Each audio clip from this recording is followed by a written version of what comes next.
The Ultimate Self-Defense Championship has taken YouTube by storm, pitting different martial arts styles against one another in brutal challenges designed to test the contestants' combat ability and decision-making skills. But the ideas behind the championship have been around for a long time. This video will tell you how the ideas behind the Ultimate Self-Defense Championship first came to be. Where to begin? I guess setting context is probably the most important thing. The story takes place in Penrith in Western Sydney, Australia, and it's pretty much part of our culture, or almost a rite of passage for males to put on the boxing gloves and take a swing. You know, at every party and gathering and things like that, boxing gloves would always come out. You know, and particularly the age that I am, you know, we solved our problems with fists. You know, it'd be quite commonplace. I'd go for a bike ride with friends. We'd see another group of kids around our own age, and then, you know, one thing would lead to another, and before we know it, we're in a punch-up. So if you also factor in, my father was a Jeet Kune Do instructor, so I always had access to martial arts and martial arts equipment, martial arts books, magazines, and things like that. I guess it was inevitable that I'd end up in this position. Born training was, when we were a lot younger, just something I think we almost instinctually made up that we needed a bit of a challenge. So we would make up challenges that would test us out a little bit through different ways, maybe sort of overcoming a fear or a situation where you would have to think quickly on a stressful situation where you would have to think quickly and overcome the challenge. So we try to accumulate skills of things like abseiling and motorbike riding and kayaking, and we go canyoning and do all kinds of things. So at that particular time in my life, I retired from fighting. I needed something like that danger element. You know, I really wanted to experience that again, that adrenaline and things like that. So we'd go and do all kinds of weird and wonderful sort of training sessions, you know, and that eventually turned into fighting to some extent. Like, we had a gym at one point that was, I guess, your classic fight gym, but we also started incorporating just, you know, just outside the box sort of stuff and ways of testing themselves out. And I remember getting phone calls occasionally, or someone would call up and say, oh, there's a group of men fighting in your stairwell or in the car park, or someone's getting beaten up down under your balcony, and invariably it'd be Jeff down there with some guys doing some sort of new challenge or something. Which an example that springs to mind was we'd go canyoning, and canyoning, basically there'd be two mountains with a narrow gap in between them with a body of water underneath it. And so there was one particular point in this canyon where there was a large tree that had fallen, and it went from one side of the water to the other, and it was probably suspended about 4 meters above the water's, I guess, the height of the water. And we would balance out of it, me and my friend Dave, we'd balance out to the middle, and we'd have this push and shove and try and push each other off into the water. You know, we do all kinds of things where you'd hang upside down by your legs, you know, wrap your legs around almost like you're pulling guard on this tree, and we'd get out there, we'd both be hanging upside down, punching each other in the stomach, pushing each other to see who would fall first. And we just organise these little crazy days. And one thing about it is Dave in particular is just a madman. He always pushed the envelope, and he pushed it way too far. Like I remember one example was there's a place in Penrith called the Log Cabin. Now the Log Cabin's based on the Nepean River. Now at the river there are 3 bridges. There's a pedestrian bridge, there's one for traffic, and there's a railway bridge. And this one particular day, Dave's like, here we go, here's our challenge, to climb that bridge. So he ran out there, and it's really narrow. He climbed up to the top of it, and basically if he slipped, he's dead. You know, he would have died. The traffic stopped. Everything stopped. People stopped. Everyone's looking up thinking, you know, he's probably jumping to his death, committing suicide. And he jumped up, got on the top, and he's up there calling me up. And that's the point, you know, I conceded. I thought, no, that's too much. I think that's what we were about, getting out of the comfort zone, just dropping the excuses and getting something done. So it could be physically challenging. It could be mentally challenging. Around that time as well, that's when I was you know, basically coming to the end of my Krav Maga training, getting ready to be an instructor. And, you know, I think it was about 2006, 2008 when I first opened up the gym, Krav Maga Western Sydney, or Krav West as we shorten it to, which is now known as Western Combatives. I used to go through you know, all the skills and things like that everyone would. And I just felt like it didn't quite match up to reality. You know, so when you're preparing for any physical endeavor, the training needs to replicate reality as close as possible. Like, I can't stress that enough, whether it's a sporting activity or whatnot. It has to be similar, very similar, I guess, settings. You know, everything has to be the same, more or less. And so, you know, when I did my gradings for Krav Maga, we would do pistol disarms, and it'd be 2 hours straight of disarm. I'd disarm, and this person would disarm from me, back and forth, back and forth. And that's really cool to build those fundamental skills. And, you know, while you're in that skill acquisition period, it's really good, but it's not realistic. It's funny that you can even see the tie back to that in the gradings that he's using now, even in the USDC and the different. So it's not just a matter of getting it done, but how are you getting it done? You've got a challenge in front of you. Are you overcoming the challenge? How well are you overcoming the challenge? How well are you thinking in that stressful situation? What else are you bringing to the table? How are you doing it different than someone else would do it? So what I decided to do is make it more relevant. Yeah, so back in 2012, that was when I started. Our gradings used to be, Jeff would hire a community hall, and we get a bunch of us, maybe 10 of us, and one by one, when it was our turn, we go through the house room to room, and whatever was in that room, whatever threats presented themselves while the scenario was live, you dealt with it accordingly and just worked your way through the building. It was pretty chaotic. And you had to make your way through this house and collect, I think they were the OzTag things. And in each room that contained an OzTag, there was some sort of scenario that required you to move through it and deal with it.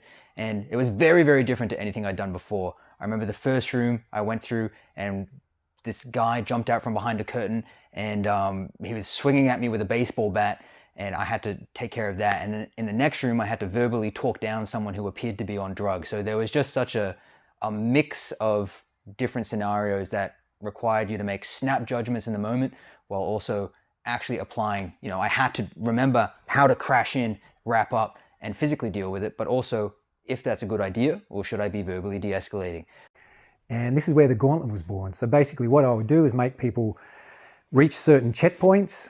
You know, it's some of the events, they would have to get like an OzTag belt, so the football tags that have the Velcro on them, they would be stuck to walls. So people would have to go and put themselves into bad situations where true self-defense, you'd go, nope, not going in that room. But for the sake of the drill, you had to go in there and put yourself in a bad situation to get that, to move on to the next phase. And once you'd go into each room, a different scenario would ensue. And so initially, you know, first of all, people could solve the majority of it, their first level grading, via de-escalation, situational awareness. We kind of let it go, and the attacks weren't that intense. As people moved up the rankings, you know, the next level, obviously, it was hand-to-hand combat, so people could jump out and hit you, grab you, wrestle you, whatever. And then we implemented, you know, as people progressed, it could be weapons, it could be multiple attackers, it could be a combination of all the above. Just problematic situations, you know. I'd affect the environment. I would strobe out a room, I would get the smoke machine and smoke out a room, and just create problematic situations for people to test their skills, rather than do a closed skill, which is like the example I gave. This would be an open skill, so you have to apply it in the settings. You know what I mean? It's like practical application as opposed to just theory. You know, it's like in the workplace when they hire a new manager who hasn't worked from the ground up. He's just come in with a certificate and doesn't truly understand, you know, all the complexities of it. That's kind of what I think a lot of martial arts certificates are like. We're the opposite. We want that practical application. We want you to be able to prove that you can do these techniques under pressure. So basically, it started from there, and we made a number of different gradings. In that time, I became friends with Matt McLeod, who is very influential in this story. Because at that time you were in this studio, which was just drenched in blood and sweat behind a brothel in Penrith, which was amazing, which I'm sure you've already talked about. And I thought, like, surely that would do, because the combative training there was just some of the most intense and outside the box training that I'd ever experienced. So one thing about Matt is he opened like a Krav Maga school, which later became part of Western Combatives, up at Katoomba, which is an hour from here. And he and I collaborated. We would get our schools together, again, to do gradings and various other things. And by the end of it, I had nothing left. but I didn't want to give up. So I kept trying to fight, and eventually Jeff, put a stop to it, and he looked at me and he said, "Oh, are you all right?" I said, "Yeah, I'm all right." And he says, "Do you need a shirt?" I said, "Yeah, I probably need a shirt." And he throws, I didn't register at the time, but he throws this black bit of cloth over my face. So I've pulled the cloth off my face and I've looked at it, and lo and behold, it was my black shirt. It was my black shirt grading. I didn't know this, but I got the King of the West experience. And then in following years, I'd competed in King of the West. So the idea of King of the West, it was sort of our end of year, I guess, throwdown.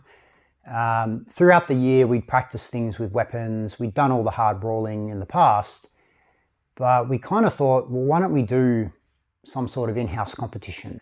One of the things that I found with teaching self-defense, which was really difficult, was the bigger picture. You know what I mean? So by that, if you go to the gym and your goal is to improve your body composition, there's ways that you can see that you're making progress. You can do a scan, you can do girth measurements, scales. Just looking at yourself in the mirror, whilst you're training, you can see progress, but in self-defense, it's really difficult to see that progress. Some days you come in, you're like $1 million, you do everything right. The next day you come in and you've got nothing. And so there's no real, I guess, objective measure of how well you were going. And that's where the first, USDC was born, I guess. Back in the day, we called it King of the West. The first King of the West that we did, it was cut up into multiple different segments. So you had the projectile section, you had the weapon section, the circle drill section, and then also the final 1-versus-1 fights that were about 20 seconds in a wide variety of different environments. I remember it being like one of the hardest events that I've ever participated in, purely because it was like I had to get attacked by about 15 people, and then I also had to attack all of those 15 people myself as well. So it was very draining on the energy, and in that same day, I had to do weapons rounds with those same people, and then I also had to engage in the 20-second fights in that tournament-style combat. It was a really long, strenuous day. That's probably why I was a little bit surprised in season 1 when people were complaining about, how intense it was, because that was nothing on what these days were. So King of the West started, and Matt's idea, first of all, for the first event was a projectile event. Yeah, so I mean, there was things like with using projectiles that no one was doing in Krav, because, well, why would you do that? But apparently there was elements of projectiles that was in the initial curriculum, and we thought, well, yeah, that would suck if you got stuck in some crazy protest and you got to get out and people are throwing stuff at you. We thought it'd be a good warm-up too. So, we did a thing where you got to get some tennis ball. You could call it brandings from back in the day, which was, there's a big elaborate branding thing, and also looking, barrier protections, things like that. We looked at impairment of vision and things of that nature. We looked at obstacles. We looked at taking people out of their comfort zone. So basically we gave everyone, I think it was 3 or 4 tennis balls, which were weapons, and you had to use it throwing it to achieve an objective. And so people would run up to attack you, you'd have to throw it, land a good shot.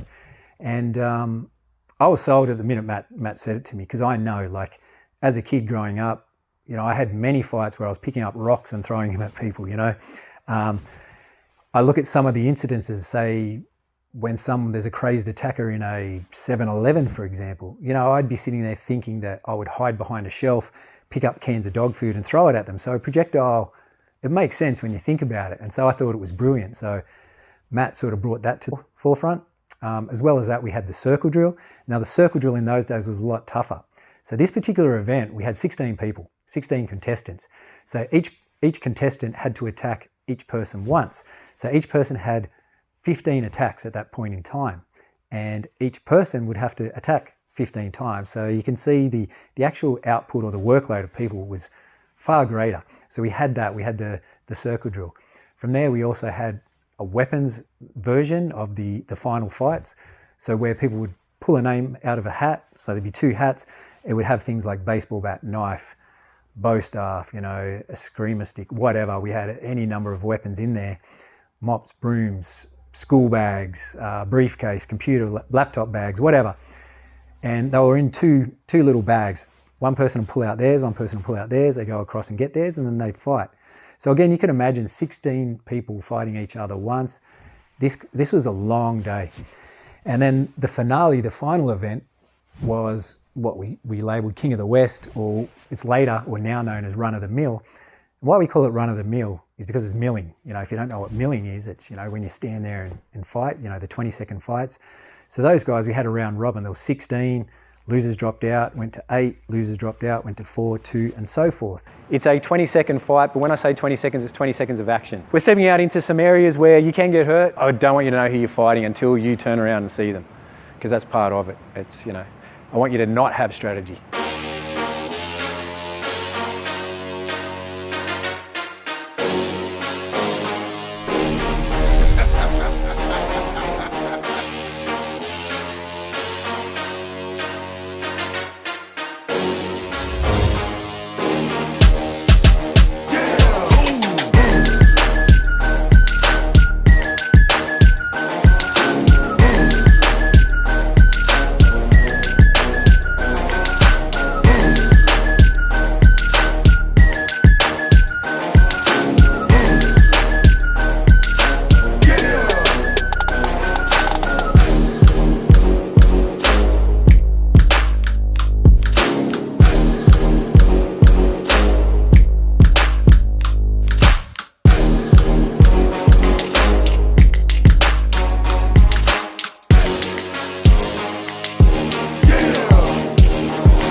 It's one of the most, the closest thing you can possibly get to engaging in a real life self-defense situation. You're worried about the environment. You're genuinely trying to be cautious of it. You're getting hit hard, and the whole day is just a consistent adrenaline dump after adrenaline dump after adrenaline dump. And by the end of it, you're absolutely pooped. And it was a long ass day. Like, it went for like, geez, about 10 hours. Everyone was exhausted. Bruised and battered. You know, some people pulled out with some minor injuries, like, you know, broken fingers and things. But it was a really good day, and it just brought everyone closer together. And the next day at training, where generally on, I think it was a Monday, it wasn't our biggest class, everyone was there, and it just built that community, and it gave people something to train for. That community was so good. Everyone was getting toweled up. It was like some of those fights, particularly in that old gym, were very unnecessarily brutal, and yet everyone was so tight and so close, and the camaraderie there and the culture there was like second to none.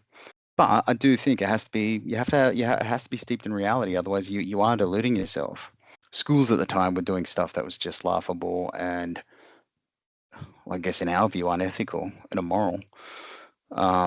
So that was the early stages of King of the West. We wanted to come up with a bonding experience, and that would take people outside their normal training paradigm and really pressure test it.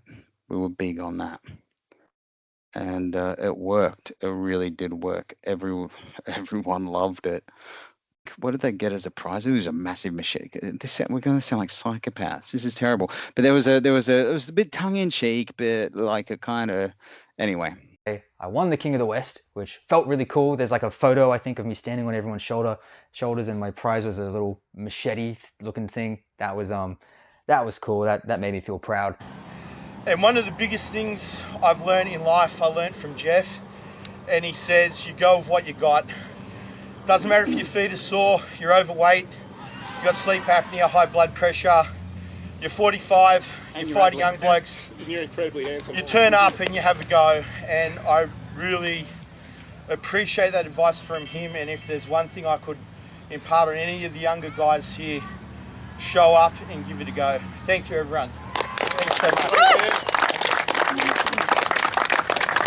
much. We came up with, geez, there's probably about 100 events in the database of things that we can possibly run. And with the USDC, as people have seen it, you've only seen the tip of the iceberg. Oh, dude, no, but before this, was it between it? We did the bus bash. We came up with the bus bash idea. Yeah. And yeah, the only difference was the bus wasn't moving. Yeah. But when we did do it, my guy Matt smashed a window. Shannon was there, God rest his soul. And it was just awesome. That was how, like, to try and get to orientate real world environment to what people would think is a fight. It was pretty good. So what you see in the Ultimate Self-Defense Championship, all of those events are our gradings here. For example, the Shank Tank is our dynamic knife grading.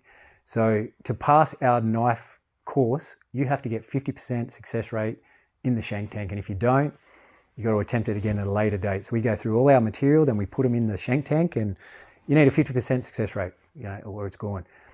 Part of that is also hide and go stab, because that's a big part of it. There's many reasons why we do hide and go stab. I think it's a more realistic version of knife defense because, you know, everyone says number one to run away.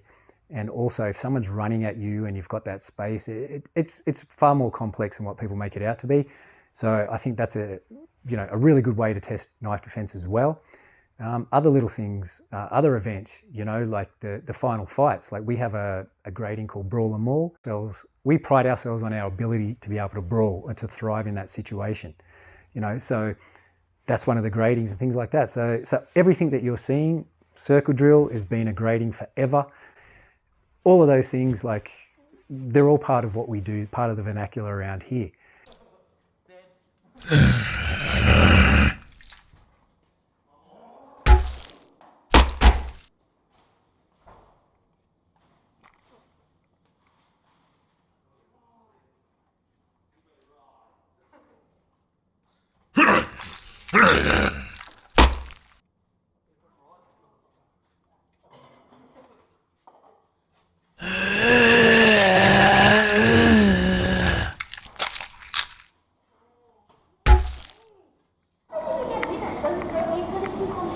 Yep.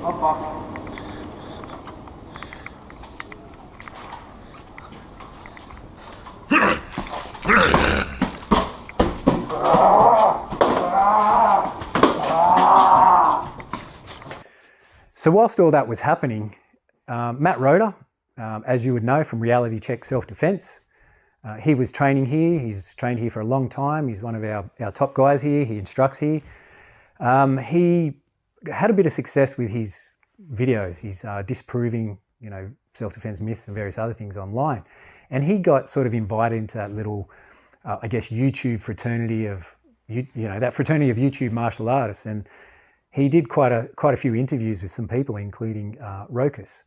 And from that interview, Rokas said to Matt, would he mind if he spoke to me about some of the things we did here? And, you know, I agreed to do it. We did, I think, 3 online videos and things like that. And I really respect his journey about, you know, walking away from Aikido and the success he had there to turn around and walk away, because I had a similar sort of path to getting to this point, you know. So there was a lot of respect there from that. So we started talking, and I still remember we had a conversation, and I told him about our King of the West and how we have these challenges, and we put people through various events to find out who's the King of the West after all. And I said, you know, why don't you come out and film it? And then shortly thereafter, he's like, oh, what do you think about me bringing out my YouTube friends to film it? And I'm like, yeah, let's do it. And after that kind of happened, that's when COVID hit. So COVID set in, everyone had to isolate, and things went sort of south. Things went even more south for me. Now, to make things way worse, Jeff Phillips, the co-organizer, he got cancer. Now, when I learned that, I was like, this dude looks like such a legit, awesome dude. I'd really love to meet him. I'd really love to pull this thing off together with him. He seems like the perfect person to do it with. And then he gets cancer. To hear that news, you know, I was in disbelief, kind of sat there and, you know, had a bit of time to think about it and let it sink in. And I'm like, you know what? I've been in fights all my life. My life, you know, it's been one big battle. It's just another one of those battles, you know. It's just like the flu or a cold. I just have to do the treatment and I'll be good. It's always weird finding out that someone you actually know and love has something that is potentially going to kill them in the very near future, you know, especially Jeff, because Jeff is like, he's like the quote unquote leader of the gym, you know, he's training hard all the time, and you know that if someone attacked him, he'd fuck him up, which is kind of like made it so much more frustrating, or I want to say emotionally draining, to think of him being potentially taken out by something that he can't really physically fight. It almost felt like an injustice. You've got so many good people in the world, you know, doing good things, and, you know, this is what happens to them. It just wasn't fair. And for many weeks, I was just in this state of just constant anger with the world, because I was thinking, well, how is this fair? You know, for all the hard work Jeff's put in, for all the good he's done for his family, for the wider community, why is it fair that he gets cancer? And so I tried to continue doing everything that I would normally do. So it was kind of funny the way I dealt with it, because my hematologist actually sent me to the psychiatrist because she was really concerned about my mental state during it. And she was concerned about my mental state, claiming that I was in denial. But to me, I thought, you know what, I'm not going to sit there and dwell on it. I think your mental outlook in these situations plays a pivotal role in your recovery. And a lot of people let their conditions become them. So they sit there and everything they do is governed by the fact that, hey, I've got this condition, where I was like, fuck that, you know, I'm just, you know, I'm going to beat it. I'm going to beat it like anything else that steps in front of me. I'm going to beat it, you know. And so what I did is I started actually training harder. It probably didn't look that way if anyone was watching me, because, you know, chemo is basically letting off a nuclear bomb inside your body and it's destroying everything. And I still remember clearly, you know, hitting those bags, and in my head I'm visualizing I'm fighting cancer, you know, and as I'm getting tired, I'm like, you got to beat it, you got to beat it, you know. And it actually pushed me to train a lot harder. I'd be doing hill sprints and I'd be imagining cancer's running behind me, you know, I got to outrun it and all these kinds of things. And I just pushed myself and pushed myself and pushed myself, and I thought, you know, I'm fighting myself, you know, I'm battling against myself. So yeah, I just kept pushing ahead until it hit a point where the doctors turned around and said to me, like, you got to ease up, like, you got to slow down. And funny enough, the psychiatrist actually was on my side. They said, the way you're handling it is awesome. We wish more people handled it the way you did. And I was like, cool. You know, it again validated my thoughts and my processes. And yeah, so it was tough to hear. It was very tough on the family. And at that time, I had to get a bone marrow transplant. And so that forced me to isolate. So I basically wasn't allowed near people. I was locked in a room. But because I wasn't allowed near other people, I had a lot of downtime. You know, I had a lot of time to sit and think and reflect. And, you know, when you're given a death sentence, it changes your perspective. And the biggest change that I noticed, you know, I was told that I've got 8 years to live. That was 4 years ago. And I'm sitting there and I've been really guarded with my material and what I present, for the fact that I was really concerned that someone's going to see it online, take my ideas, steal it, and then cash in on it, and I'm left here. But at the time, I'm thinking, shit, like, I'm going to end up taking this to the grave with me. Like, if I don't do anything, you know, it's going to all be lost, all my life's work. So I sat there and I thought about it, and I thought, you know what, it'd be really good that if I try and do something with this, then I could maybe set up for my family. Like, if it becomes lucrative in terms of money, then I've got something left aside for my family once I'm no longer here, you know? So that was a big motivating factor, you know? So throughout all this, I'm sitting there thinking about that, you know, I'm in 2 minds. I'm like, oh, do I put it out there? Someone might steal it. Or do I keep it to myself? But then, you know, what about my legacy? It'd be cool for my kids to have videos of me doing stuff, like, when I'm no longer here. So that's when I contacted Rokas again. But then I looked at the whole situation and I thought, man, I just don't know if this is possible. But then Jeff Phillips would write me a message asking, hey, you know what? Let's do the event. You remember the event you told me about? Let's do it. And I was like, yeah, I guess so. Well, I'll think about it. And then a few weeks later, he again would write me, hey, let's do the event. And I was like, yeah, I guess, maybe, but I wasn't really leading into it. And then a few weeks later, he wrote again. And then by the 6th time, I was looking at the message and I thought, you know what? This. You know, with my dealings with Rokas, he seemed like a stand-up guy. He seemed like very honest and open and things like that. And I thought, you know what, let's just throw caution to the wind. Let's do it. Let's do it for a greater good, you know. So that was my motivation. So I got on the phone to him and I was persistent. You know, I kept pushing him, going, you know, can we do this? You know, can we do this? Like, when are we going to do it? When are we going to do this? And he's probably looking at me through, you know, like WhatsApp or however we were communicating, and, you know, I'm bored and I'm looking like you're all fucked up, you know, thinking, you know, what's going on here, sort of thing. And yeah, for me, it was like part of my legacy, my last stand, you know. So I thought, yeah, let's do this, you know, let's do it.